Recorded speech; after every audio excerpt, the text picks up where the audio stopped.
So the mayor said we began this year by losing a 14-year-old to gun violence. That was Julius Greer back in January. And to bookend 2022, we're losing even more young people to gun violence and they're victims of shootings. Something he said is really wrong, and this step is just the latest in getting illegal firearms off the streets.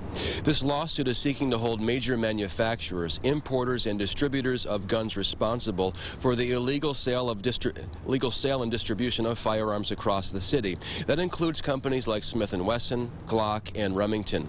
By now declaring guns a public nuisance, the city is seeking damages and compensation. They say the money will then lead to an abatement fund for things like gun education and training. For context, the mayor said over 700, mostly illegal firearms this year have been recovered, and every single homicide last year was done with an illegal gun. We are at 76 homicides for 2022.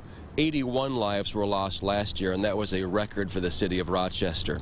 City Councilman Willie Lightfoot called this move today huge. The mayor said there's not one gun shop in the city proper, yet somehow guns keep making their way here and into the hands of people who should not have them. We know that there are no gun manufacturers in Rochester.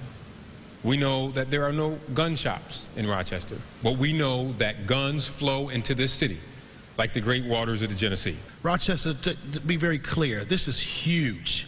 This is a huge monumental historic opportunity here.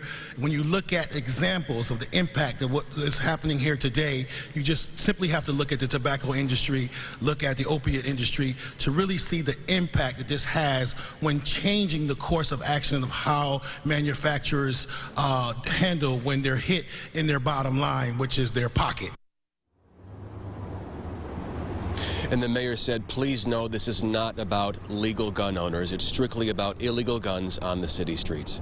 Live from City Hall, Christian Garzone, News 8. Adam, Teresa, right back to you in the studio. Christian, thank you. State Attorney General Letitia James and New York City Mayor Eric Adams filed similar litigation earlier this year, but it was against ghost gun companies.